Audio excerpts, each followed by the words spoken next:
Yo mga ka-auto, adventure scooters man o city cruisers, laging gusto natin ng value for money. Kaya ngayon, ihahambing natin ang Honda PCX 160 at Suzuki Birchman Street 125EX para sa 2025.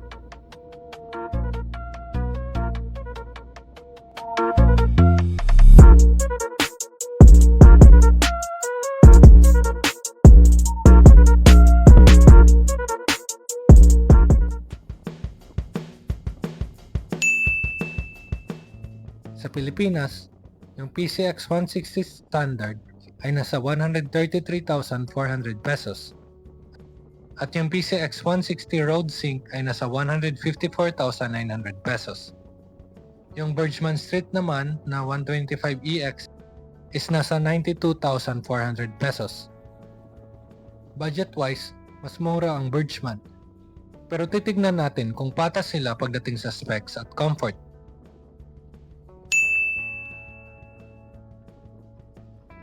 Honda PCX 160. May 157cc liquid-cooled ESP Plus engine na gumagawa ng 15.7 PS at 14.7 Nm per torque. May CVT automatic transmission, smooth pull mula sa stop at kaya ang highway cruise. Fuel economy is nasa 45 km per liter. Tipid para sa daily commute. Ang Suzuki Birchman Street 125EX ay merong 124cc air-cooled SOHC 2-valve engine na may 6.4 kW or 8.6 PS. Meron ding CVT automatic transmission, madaling i-operate, swak sa baguhan. May fuel economy na 50 to 55 km per liter, mas tipid kahit pa lumiliit ang power.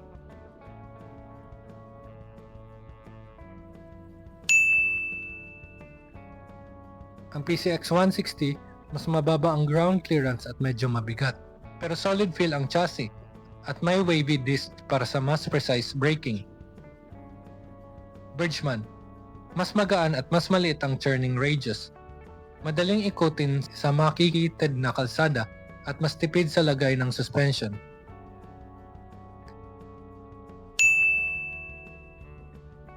Yung PCX 160, may USB Type-C charger sa glove box. Ito yung standard at RoadSync TFT meter na may smartphone connectivity. Meron din itong Honda Smart Key System at passing light switch. Under seat storage ay nasa 30 liters na kasya helmet converter. Ang Birchman Street EX ay may stylish maxi scooter design. Executive look na hindi nagpapakita ng budget scooter vibe. Glove box at under seat storage. Estimated 21 liters para sa gadgets at maliit na bag. Suzuki Easy Start System para sa one-push ignition.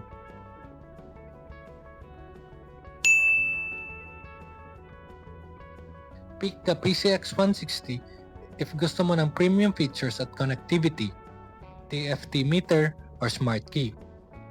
Madalas sa highway at kailangan ng mas stable ride. Hindi problem ang slightly higher budget at maintenance. Pick the Birchman Street 125EX if budget conscious ka at gusto mo ng affordable maxi scooter styling. Kadalasan sa city riding, eskinita at parking challenges. Priority ang fuel economy at light handling. Both are solid choices. Nasa sayo lang ang weigh-in sa power, price at features. May iba ka pang tanong? Comment down below. Thanks for watching.